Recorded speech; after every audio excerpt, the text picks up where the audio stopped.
This is the Walter E. Disney locomotive from the Walt Disney World Railroad set made by what I believe is Lifelike. From what I could find, this set was sold around 1990 to the early 2000s and was exclusively to the Disney parks.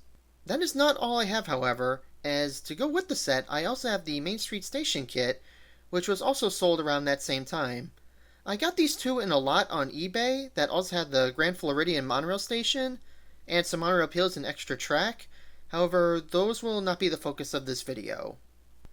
This goes without saying, but if you are interested in this set, you're going to have to go through eBay and they can be quite pricey due to the rarity, or you can hope to find it secondhand somewhere else. Now before we get into the set, I just want to go over a brief history of the Walter E. Disney Loco.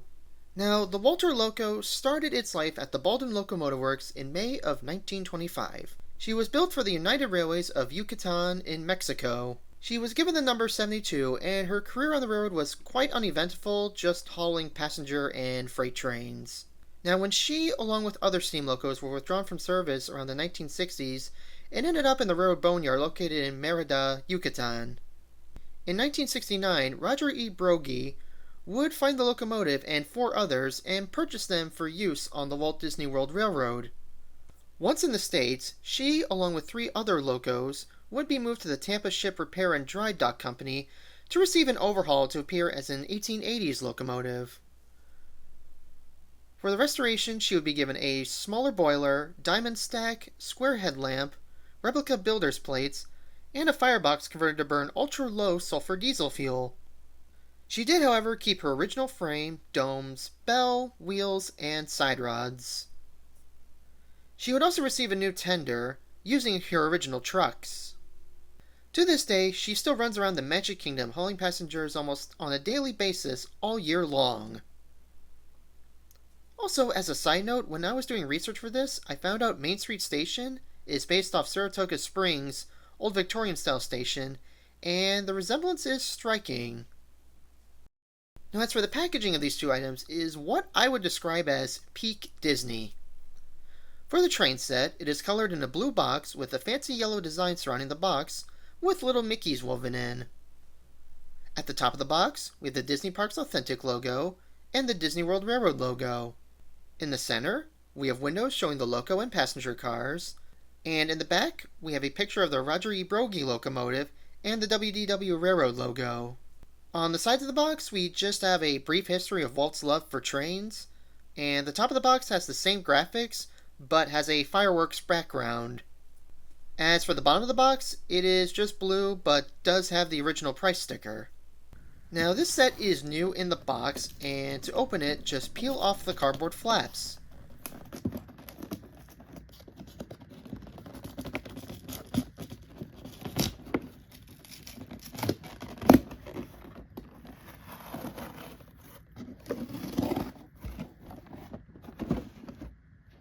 Inside the box, we have a plastic piece that holds the Loco and passenger cars.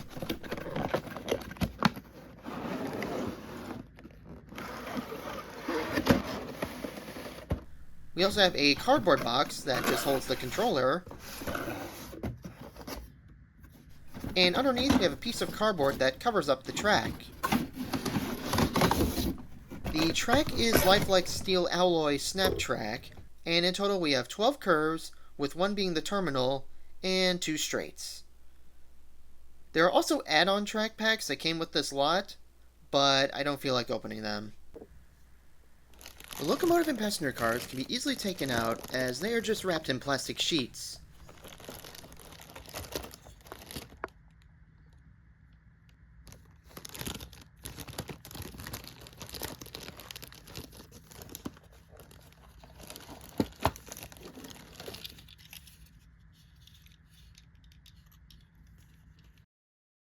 As for the Main Street Station, the front of the box has an enlarged image of the station, which also shows the Walt pulling in. On the left, we have Mickey in an engineer's outfit, and below in the center, we have the WW Railroad logo with the Main Street Station. And in the top, we have the Disney Parks Authentic logo. The back of the box shows the kit fully assembled and the same logos as the front. The sides of the box are also the same as the train set, as well as the top being the same as the train set. And finally at the bottom, it is of course also the same as the train set, and this one too also has the original price sticker. Now like the train set, this box also has never been opened, and is opened the same way.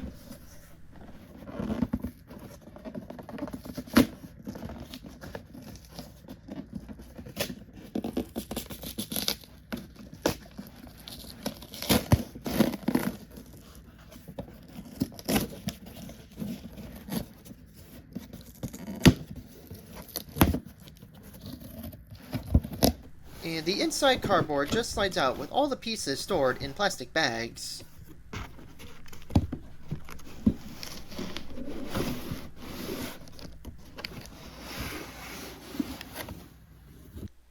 Now as for the train set, for the locomotive, the body is made of plastic while having a die-cast chassis, giving the locomotive actually some decent weight. For the paint scheme, the locomotive is molded in red, with the smokebox and smokestack being black. On the top of the Loco, the bell and mount is molded in red, with the bell being painted in a goldish color. The sand dome and steam dome are red with a shiny gold sticker wrapped around, and the sand dome actually has the Loco number. The cab has a yellowish gold lining around the windows, and below we have the Walt Disney nameplate. On the side of the running board, it is also painted in the same yellowish gold. Moving up to the front, the headlight has also the same yellowish gold base, with the headlight being red. And on the sides of the headlight, we have the Loco number. The light itself is also just painted white. As for the pistons, they are red, yellowish gold, and black, and the cowcatcher in the front is also red. And finally, the wheels are all colored red. Now as for the details, this Loco is a very simplified model. Molded into the boiler, we have the handrails, sandpipes, and other steam pipes. On the left side, we have the compressor molded. And on the top, we have the bell, sand dome, and steam dome. And both domes also have some molded tips. In the back, the cab only has windows and no interior, as that is where the motor is. On the smokebox, we have the smokebox door molded with rivets. On the sides, we have a molded builder's plate. And surprisingly, there are some molded marker lights. The headlight is a simple design that does not operate. And as for the smokestack, it is the diamond stack. The front has a separately applied cowcatcher with a fake knuckle coupler. And as for the wheels, the leading wheels are plastic molded spoked wheels, and the drivers are molded metal spoke wheels. The rear driver is driven by the motor and is equipped with traction tires. Up next, we have the tender. Like the Loco, the tender is entirely made of plastic, but there is a metal plate inside that gives it some good weight. As for the paint scheme, the body of the car is molded in red. Running across the top of the tender, we have a brown stripe. In the center of the tender, we have a white outline and a brown rounded rectangle with black lining. In the center, we have the Walt Disney World logo emblem. And finally, we have the Walt Disney World Railroad printed. At the bottom of the tender, the sides are painted brown, and underneath is all black. Now as for the details, there isn't too much, but on the sides we do have some molded in rivets. On the top, we just have a molded coal load. Underneath on each end, we have step ladders. And finally underneath, the trucks have molded suspension work with plastic wheels. The back truck also has a mounted horn hook coupler. And finally, we have the two identical coaches. Like the Loco and tender, they are made of plastic, but they have a metal plate for extra weight. As for the paint scheme, the car is molded in red, and the seating area is painted in this tannish yellow. At the bottom of the seats, we have a green stripe, and the seat ends are painted red. Above the seats, we have like a red and white painted canopy with a tannish yellow stripe on top. On the sides of the roof, it is painted green with a decal of the Walt Disney World Railroad on the sides. On each end of the car, it is painted red, and the back, however, has the Loco number in a green and yellow design. The bottom of the car is red with a black stripe, and finally the stepboards and trucks are black. As for the details, there really isn't a whole lot. It's really just the seating, the canopy, and the stepboards. And the only other thing is, one end of the car is a flat back, and the other end has an open doorway. The trucks are the same as the tender with mounted horn hooks. Moving on, as for the kit, it contains 112 pieces. To assemble Main Street Station, first place the batteries in the speaker, and then hook it up to the base. The second step, using the pieces from the bags, attach the windows to the small walls and attach them to the base. The third step is attaching more of these windows to the larger walls and attaching them to the base. The fourth step is attaching the outdoor area and the glass roof. The fifth step is placing the base for the roof. The sixth step is assembling the roof ends. The seventh step is attaching the windows to the roof pieces, then attaching them to the roof. The eighth step is placing the roof on the station and then the railings. The ninth step is attaching the railings to the roof ends. The 10th step is assembling the base of the center of the tower. And the 11th step is assembling the tower's top. This is also where you attach the clock and side stickers, but unfortunately the stickiness seems to have evaporated. And finally, the 12th step is attaching the top of the tower and railings. There is also a piece for the Mickey flower arrangement, though it has a bit darkened. As for the detail of this kit, the base color closely matches the real station.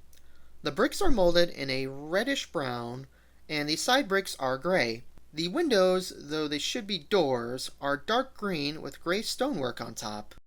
The metal side areas are given a dark green with a clear plastic rounded roof. On the top, the roof and windows are a light tan, though it should be white, and the roof shingles are a bluish gray instead of being like a greenish gray. And on top of the roof, the railings are black. As for details themselves, the windows on the ground floor are open with a rounded stonework and key. As for the open areas, the metal columns have a fence on the bottom, and the top of the metal area has an etched design, and the glass roof is also given a glass panel look. On the roof, the shingles are molded appropriately, and the windows have molded columns with partially open windows. Above them, we have the keystones. The large window in the back is partially opened. As for the tower, we have a large closed-off window, and above we have the rounded roof. On all four sides, we have the large rounded extrusions with the elaborate keystones on top. The railings on the roof are simplified iron cast railings. As for the sounds of the station, it has a station announcement and 4 train sounds. Last call for the Walt Disney Railroad. Now departing for a grand circle tour around the Magic Kingdom. Last call. What?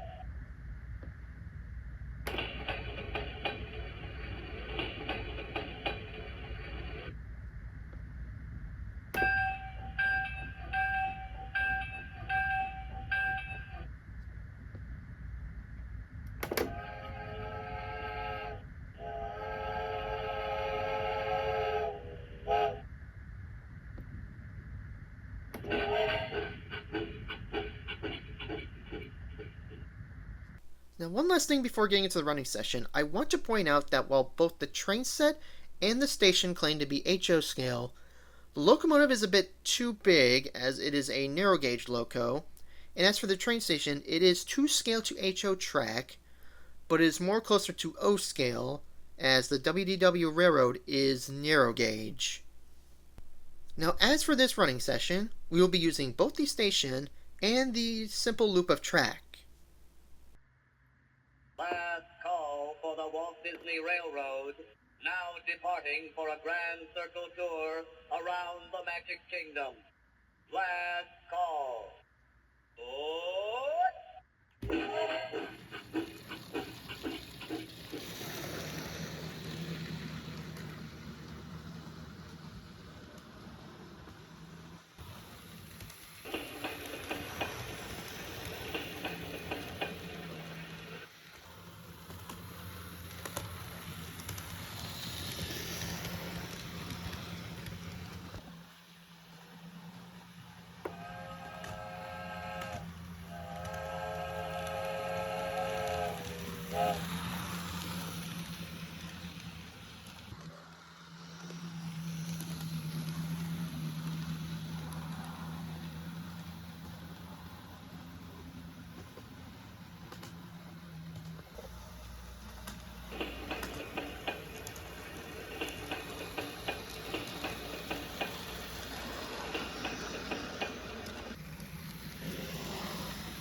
And that was the Walt Disney World set with the Main Street Station kit. While simple, as a Disney fan, I enjoy at least having models of these icons. Thanks for watching, and see you in the next one.